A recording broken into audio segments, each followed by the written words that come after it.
Okay, this is a movie called the movie Great Pyramid K 2019. The director is Fermi Franzniki.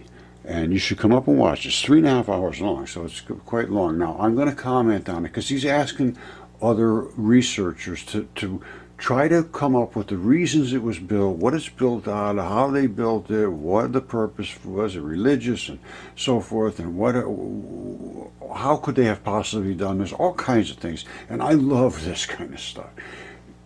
If you want to contribute to them, that's how you contribute. Now, here we go. Decided to participate in the co-fund in order to continue this work and subsequently carry version in different languages. Everything costs a lot of money, For official especially what he traduction did. in other language, please contact us at the address below. Today we are in 2020. Why then K 2019? Because the year 2019 marked the beginning of the new history of mankind, with the world premiere of this documentary film. The film has been shown in a few cinemas in Paris, Lyon and Marseille. The first screening was held on September 28, 2019 at the Club de l'Étoile in Paris. It was important for the audience to understand that Great Pyramid K 2019, it is not a conspiracy theory film, but rather it is a serious documentary open to everyone. Now, scientists are welcome to share their view on the part of this film. Okay, you hear what he said. Scientists are welcome to share their views on this film. And that is what I am going to do. And I think I can cover almost everything that he's going to go through. I didn't get that deep into it, but, you know, until you understand mud fossil, you know, research and go back into the text, you're never going to understand what this was all about. And how, because it's impossible to do what they did unless these different conditions are met, and I can meet all the conditions, and I understand exactly what happened. I believe, and I think I can demonstrate that quite well. And participate to the open debate with me. This film is free and is not monetized on YouTube. I solemnly ask YouTube not to censor or strike the film, even if requests or rewrite or omission arise. I just want to make another statement. This does happen. They will strike you and so forth, and I get a lot of that. But most of the time, they don't stop my films. I mean, my videos. And the reason they don't is because I fall under the Free Fair Use Act, which means I can comment and criticize and train and learning and research. That's what it covers. That, and I can use anybody's stuff. Like this guy says go ahead and use it, but I really don't have to ask him. I don't have to ask anybody. However, other countries don't honor that law. That's a United States law. So when I put stuff up, the other day I put one up, and nowhere else in the world would they allow it, but they had to allow it in the United States. He's just saying, come on, let's talk. And I'm ready. We're going to be talking uno momento. But he's obviously been struck before. Okay, he's going to say share this, and I agree. Share this and speak to people about this, because I am going to be presenting evidence that you will see. To be the source of inspiration to meet the challenges waiting for us. Challenges waiting for all of humanity. Now, this movie is yours. Share and talk about this movie. Enjoy the film and see you soon. May love, peace and intelligence reign on this, our one and only planet. God bless you, brother. I agree 100%. And we have to understand it. And we have to understand what we are scrubbing through is ether in space. And that is what's heating up our atmosphere, because we're scrubbing through it. So that's a whole nother issue. But let's deal with what you're going to be talking about, which is the pyramids and their purposes. And I agree, it all goes way back to the beginning and the gods and the stories that were told and written. And I think now I have somewhat of an understanding. There's a lot of work to do, but we're going to do it. All right, I did a video on this a few days back, or weeks back, whatever. This is Babylon, Egypt, which is where the pyramids were located on the other side of the Nile. And here they are on which they look like tree stumps, but I know what they are because I study the mud fossils. On this side of the river, it appears that there was a ton of these little plateaus, and they represent, I believe, mud fossils, and that appears to be the Sphinx, and these are the Great Pyramids, and they were built on top of these. And I can tell you what, my friends, I believe these extended up and they built down from the top, and the reason they did was to obscure what was underneath. And I am going to show evidence to support that, and I'm going to show evidence to support how they created all of these mysterious objects that are so hard you can't even cut them today. Well, we're going to be talking about all of that. All right, these are the things that I think they missed, that they didn't understand really how big the giants were. And I'm going to show you some giant genitalia. I'm sorry, that's going to prove it, because nobody carved the things that I'm about to show you. Now here's another one I just took off the web. Muhammad Abdu. www.youtube.com DODI88MH. That's, guys, they didn't carve these as cartoons and playing games with kids and said, ooh. No, this was what was really true. And now comes the genitalia. You had your chance to get the kids out of the room. Here it goes. I'm serious. And they had circumcision back there.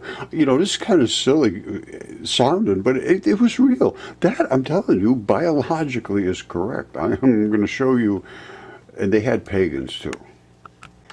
Now that would be your basic pagan.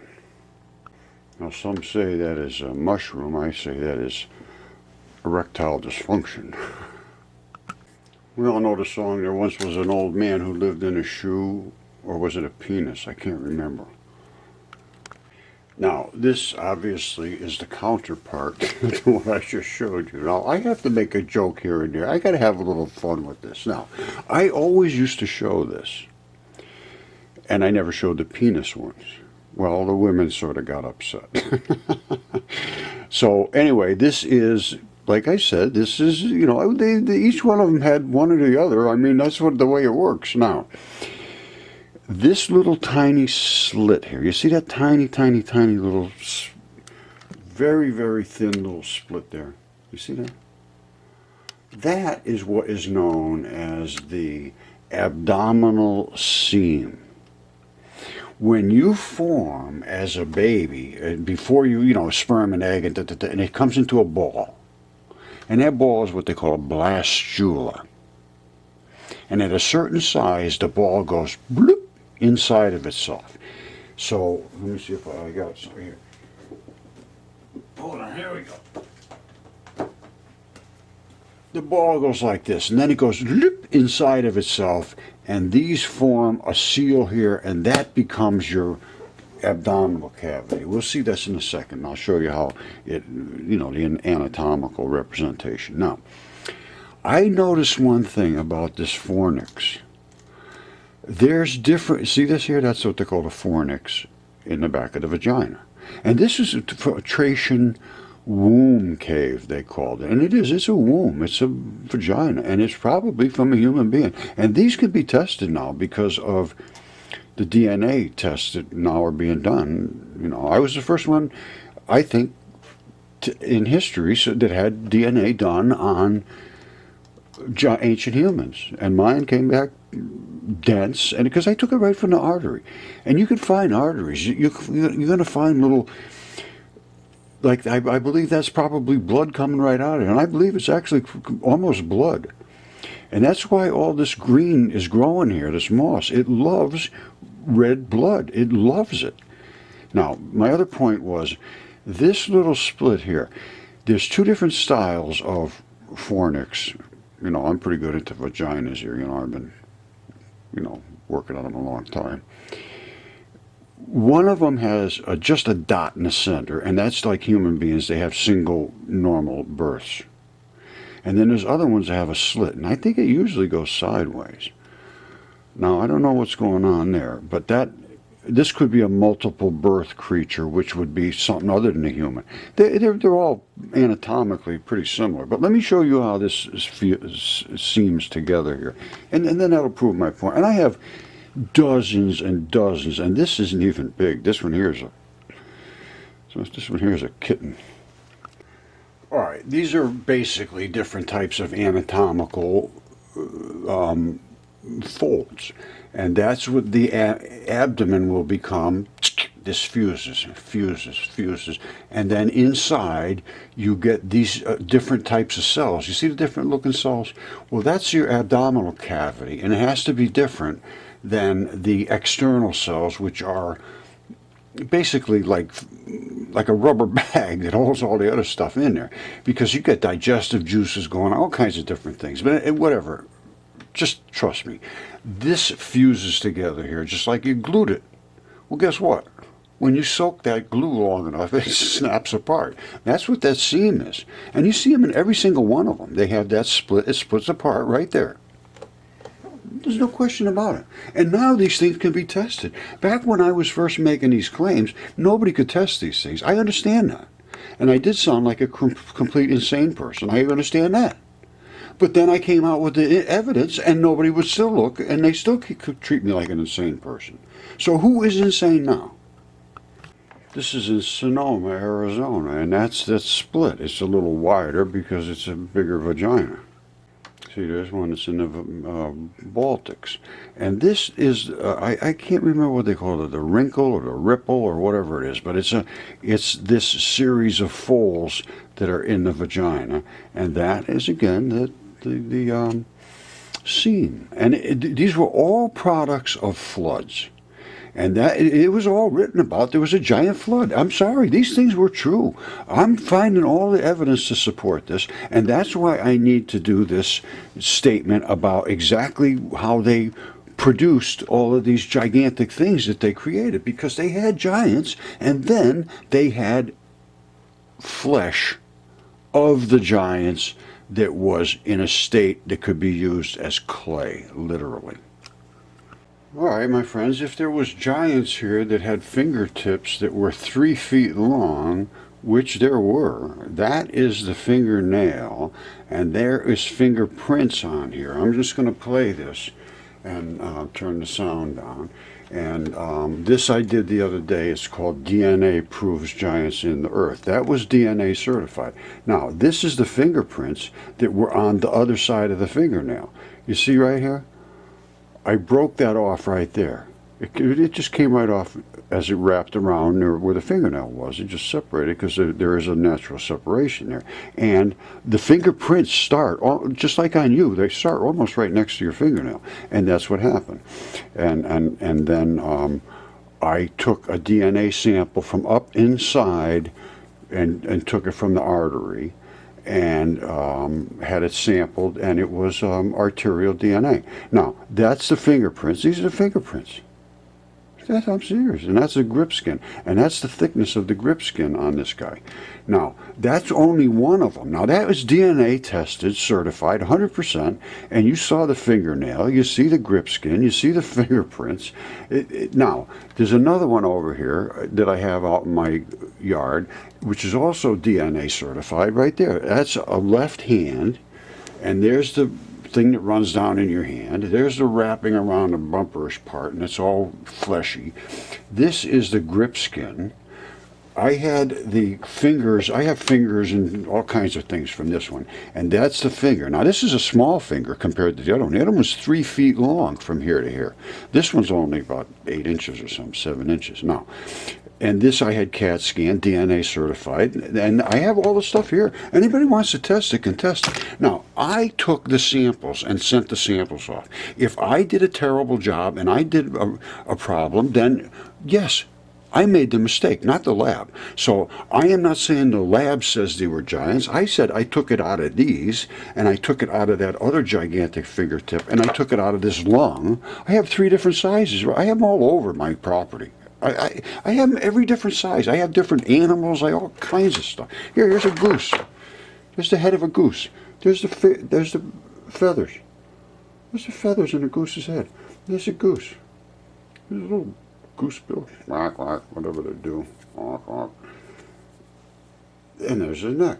Now, it's people that don't understand, they don't see it, they just see a bunch of little black looking stuff. But once you put it in a microscope and everything, and you know what to look for. Plus, it died laying like this. They were all in a flood. You see this side flat as a pancake? It died in a flood. That's what happened. Now, and the same thing here, like this here, this lung. And what they do is they separate, hold on, let me back this out. They separate from the body on these membranes. All right, it's called fascia. This is in the lung. It's called pleura. Same stuff. It's a fabric that coats it, but the lung goes so it's really fabricy. In bones like this, it's the same stuff. It's identical. And I'll show it to you in a microscope. I'll show you the difference between this and this. It's not much of a difference, only this is a fabric that coats internal and wraps around the bones and doesn't have to do this all day long. That one does. Little different situation. But I understand it extremely well. And I can show you, you see these, you're never going to see that in the thing, but I'll show you in the microscope. There's a bazillion little tiny black balls here. And those are what they call interstitium. I discovered this, and I work with Gil Headley. And what it is, they call this feldspar. All this stuff they call feldspar. It's a fabric of life. It's a fabric. And what it does is it stretches and comes back. It's like the skin on your body. When it's in good shape, it can stretch and come back and go this way and that way and squish. And you know how your body has to be able to do all kinds of things, and has to stretch and twist and bump and that's what these balls do. They have tiny little straps in them. I'll show you in a microscope. You'll at least be able to see the balls. On us, they're so small that nobody's ever noticed them before. That's why I discovered them. I said, what are these things? What the hell's going on? And in the big stuff, they're big. I mean, they're gigantic. Because the things are just gigantic. Nobody ever expected this. I'm not trying to demean or belittle anybody. I'm not trying to act arrogant or like a big shot. I'm just saying, this is real. And it has meaning. It's not just, oh yeah, and a nice day. And that's what they do. Even the ones that accept it. It's, oh yeah, yeah. And now I'm getting a lot of them saying, well, I just don't do that anymore. See you later. Have a nice day. And I see them on TV, all the same people. Not a single one of them is interested.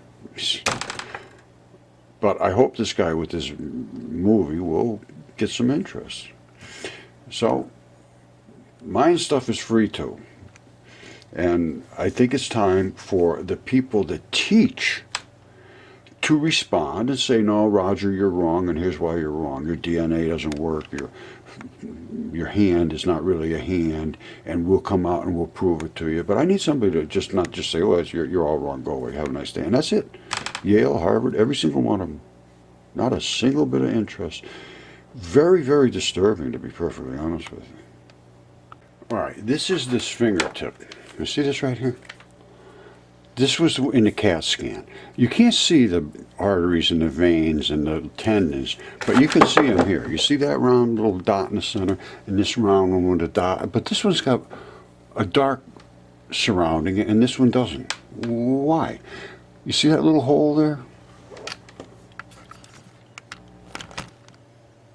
You see that hole right under the dot?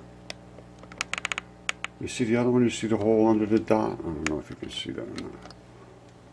That one there. And that one there. Well, that's a vein and an artery. And they come up into your fingertip. And I discovered this long ago. And my logo is the veins and arteries in the hand. I'll show you. You see that? This is my hand logo. And the reason I did this was because I discovered this. This is a fingertip. That's a distal phalanges bone silhouette. I don't know if you're going to be able to see that black pattern there. I'm going to try to show this a little better. Now, There's the vein and there's the artery. Now the arteries blow out. And you see they come up on the side, they blow out, and they blow out. That's what it is. One of them is the artery, and one of them is the vein. The artery pushes the blood in and has a propensity to blow out, and the vein sucks the blood back and it caps off. You see the veins? That's where a vein was, and that's where the other one is. And that's the vein coming up. Now the arteries blow completely out. Boom, boom, and boom. But the other one has the same thing. The vein is down here and has a spot there and has a spot here. But they clamp off. You see, you can really see them well. You know, I know these things inside and out now. Now, this, let's see if I can get a better shot of the distal bone pattern. If a good anatomist looked at that, they should fully understand what that bone pattern is. And I have pictures to show. I've shown it a million times. It gets a little tiring after a while. Nobody pays attention. What do? You just keep showing it and you keep showing it. And then people say, oh, you showed it, you keep showing it. Well, when you pay attention, I'll stop showing it. How about that? I have to show you this. This is a toe. I'm serious. That's a toe. Now, this is the wrapping. This is what they call tunica, or it's the coating, like I showed you, or will show you. Now, that right there is the vein. Now, this never happens. The black is blown out on the side. You see over here? I showed you on the other big finger that the black, the cap just caps off, and you can't see this. This time the black blew out, and you say, well, Roger, why would it happen on this time? And the artery side didn't blow out. You see this? This is the artery side. You know why it didn't blow out? That's a callus. This is a big toe. That's a callus. I am not kidding you. I have looked at this thing inside and out. That is the the vein. The artery is behind here, and the artery just doesn't do anything because it couldn't blow out. It couldn't blow out because it has a cap on it. You see that? And this is the bottom. Now, this is the pad, just like you have on your toe. And you have, I don't think you have your callus quite that bad. It might be. Now, that capped off the red blood, so it couldn't blow out. So it had to fuse out of the other side. This is literally, hold on, that right there is literally the toenail. That's the black blood blew out here. All right, the other side over here is where you have your callus. And the callus is loaded with metals. Because blood is loaded with metals. Blood is just a saturated solution of metals. They call them ligands. They attach to other molecules. They bring things through your body, and they're transition metals. They're in here. You see this block in here? These give and take particles through your blood. So when you die, or in the case of these creatures, this settled down into the blood settled into his feet and ran, sort of filtered out into the waters and so forth, and then the thing just hardened up. Now, what I want you to see this is that scuzzy little skin that's in between your big toe and your second toe, right? So this would be a left foot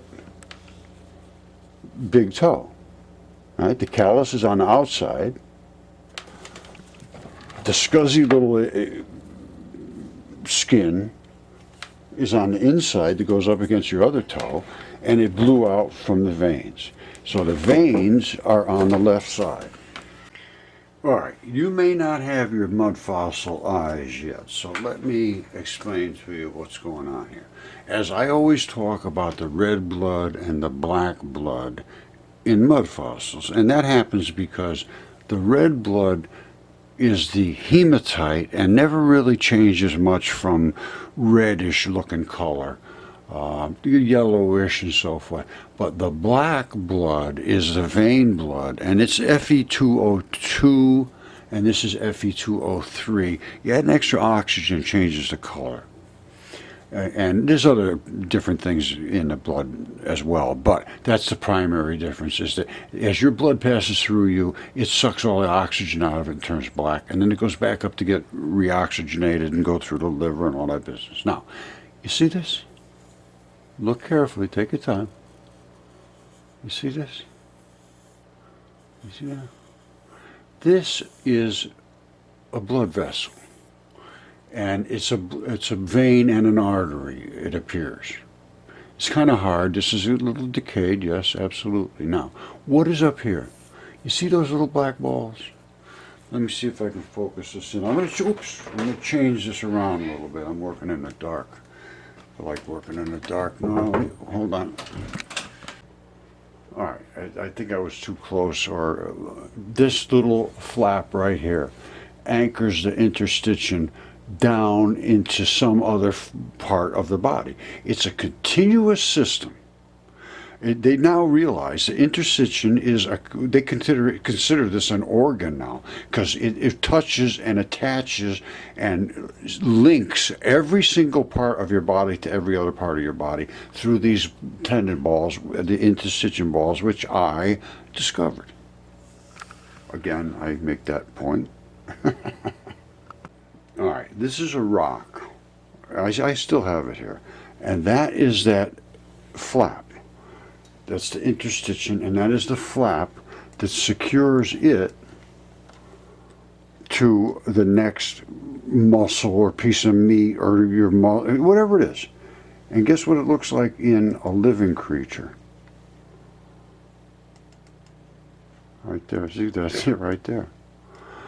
This is how things attach to one another, so that everything can exist as a system that has an integrity to it. That's something, in other words, your lung doesn't drift off somewhere on the other side of your kidney or something. You know what I'm saying? Everything has a place, and it's all sort of stitched in together. Interstitium. See, this just came out in 2018. Meet your interstitium, a newfound organ. I discovered that this was attached, everything was locked together with these little tiny balls. You can't see them hardly in us, but there's tiny little balls and straps in a layer between your skin and so forth. And they said that previously they had thought these layers were a dense wall because they always got them dried. I was looking at things that were absolutely just like they were new, and that's the interstitium right there. And a new organ, human bodies. Anyway, this is a new organ they found. I was reporting on this, and here's what's going on right now. I'm seeing this all the time. I've been putting things out for years that we've been researching, and nobody will talk about. Now all of a sudden I'm seeing, yeah, hey, well, guess what? We found this. Hey, guess what? Now they're going to do photon to photon light. We've been doing that for years, which is better than what CERN does, because CERN is colliding gigantic chunks of molecules. They're just splattering everywhere. We're using light, so we're starting with the smallest molecules, smallest particles. Anyway, the whole thing needs to be. I get off on these things, but this, like the pyramids, which is what eventually I'm going to get to, just overlooked, even though it's staring everybody right in the face. And it's time to look at this. And that's why they are now looking at it. This is only a couple of years ago. And they say, well, why did nobody ever see this? Nobody can step up and say anything because everybody will destroy them. I've been saying this. They laugh at me. Well, I don't really care. But if you get laughed at and you're in the business, then you don't speak up again. That's the key. And that's what's happened, the same thing in Egypt, and the same thing here, same thing in medicine, the same thing in physics, the same thing in geology, the same thing in space, the same thing in energy, everything. You go outside of the box, and then they throw you off the bridge. So I don't care. I'm already off the bridge. So to me, I'm almost to a point now where I can see that, you know, unless you want to go into that alternative realm and just lay out there and stay away from reality and have everybody call you a crazy person. People buy your books if you want to write them, that's fine. But they're still going to treat you like you're not sane, and the academics are still going to make the students say what they tell them to say, even though it's wrong, and it's proven wrong now. That's the rub with me. So I hate to keep going down that road, but I just, every single time I do, because that's the only road that I can do is truth, and that is the truth. I mean, that's so long. These things are mud fossils. They could fossilize in every different manner. And I have all of the details on this. I was going to go into the pyramids today, but it's going to get too long. People aren't going to pay attention. I will keep doing part 2, part 3, part 4, because I got a feeling this is going to really drag on. And I think I've already shown enough to make you understand that they have not, and when I say they, I mean the experts, the Egyptologists, the geologists, the archaeologists, all of these people have not had the same knowledge as I have. They don't understand the size of the giants. They have no clue about the actual building materials that were used to construct these things at that time were wet, fleshy clay.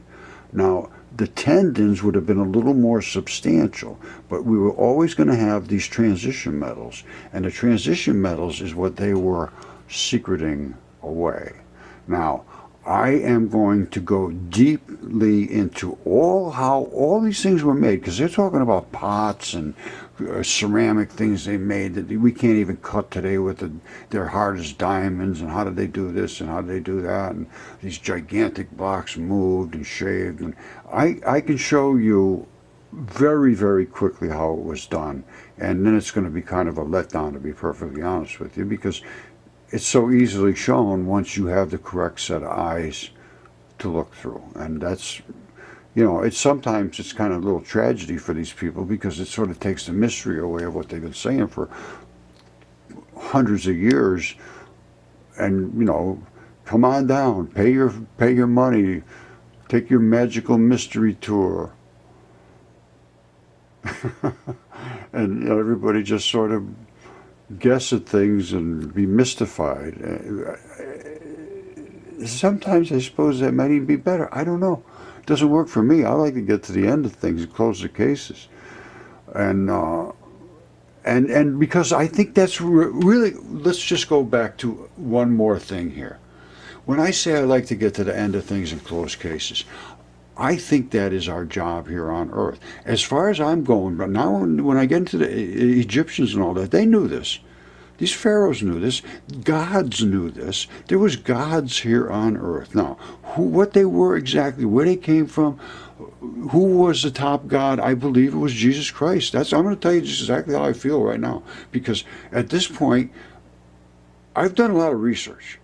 And he was the only one. There was a ton of very wonderful creatures and human beings, and I don't know what they were, but they were wonderful, wonderful entities here on Earth. However, Jesus Christ was so well documented and so prophesied about and so loving.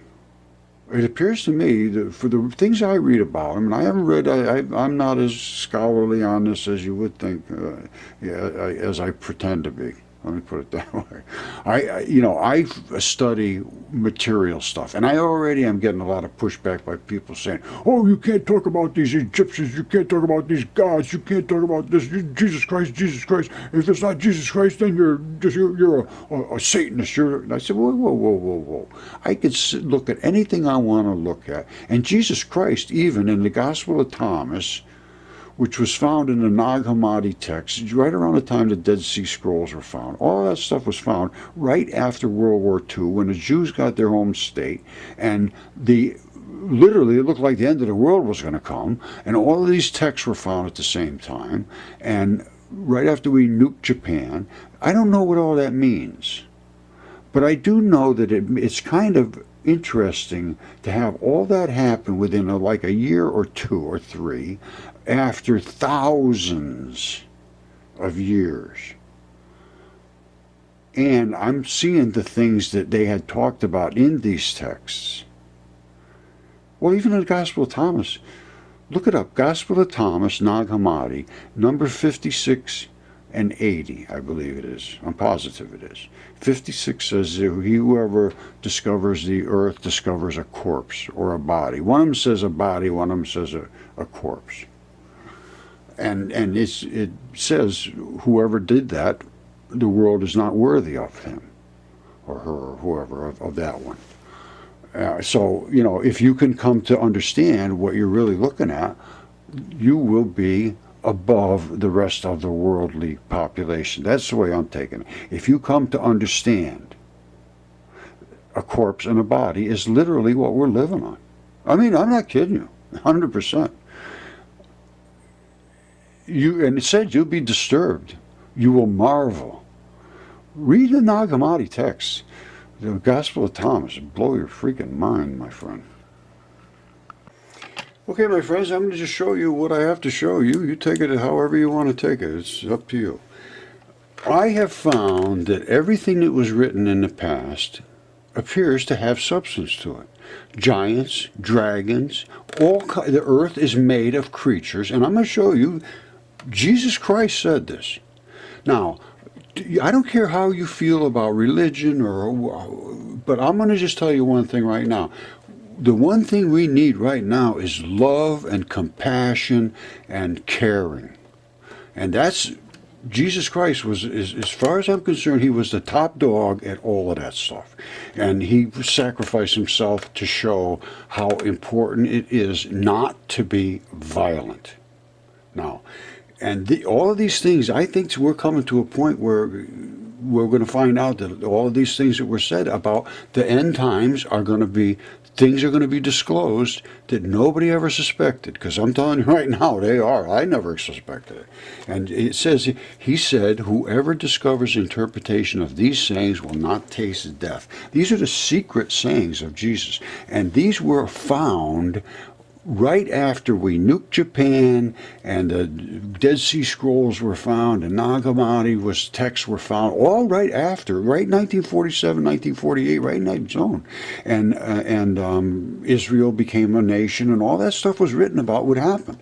And Jesus said, those who seek should not stop seeking until they find.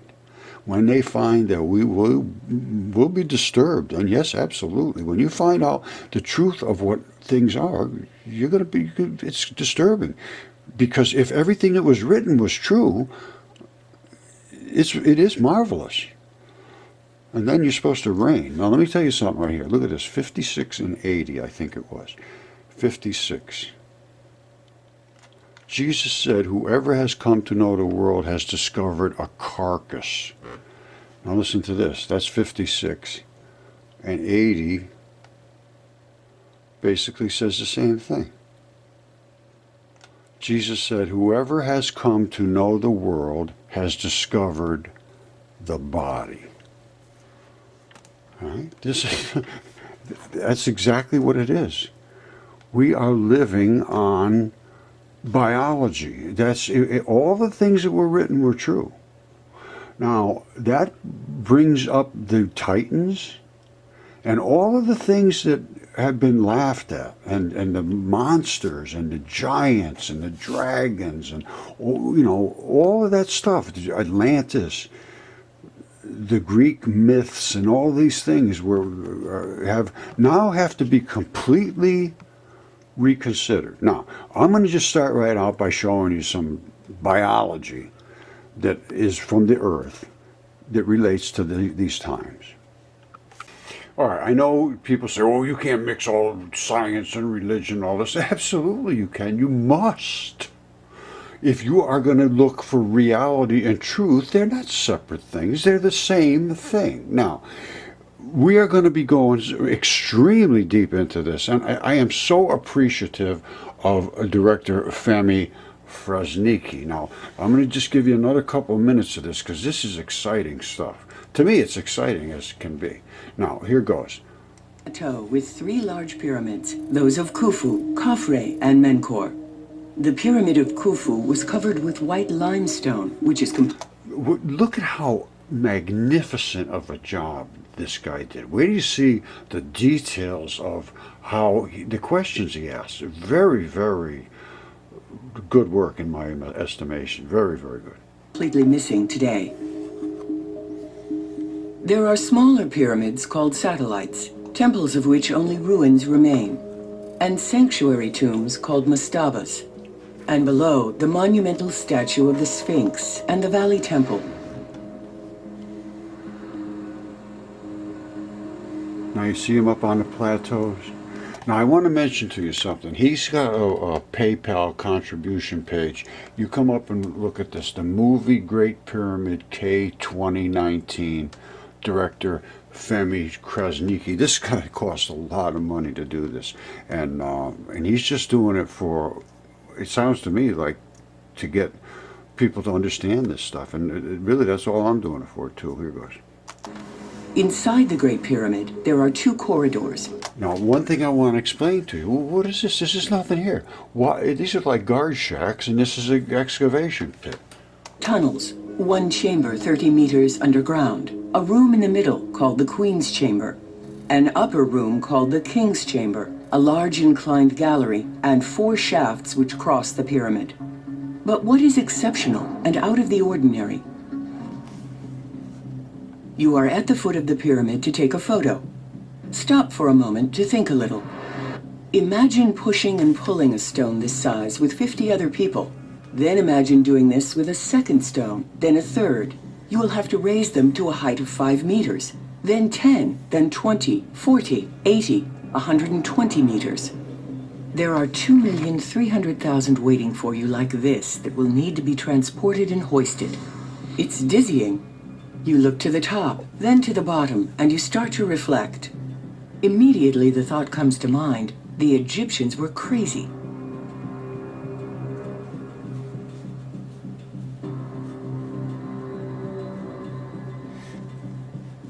You then learn that a block of granite weighs 70 tons, the weight of 3 loaded tractor-trailer trucks. Then you learn that inside there are 1,500 tons of granite that came... All right, I'm not going to go any further today. It's everything that they're saying I am going to dispute because now we have new information about the giants and about the flood and about all of the origin of this material. And I can pretty much back up what I'm saying. So he's asking for debate. I'm ready to debate.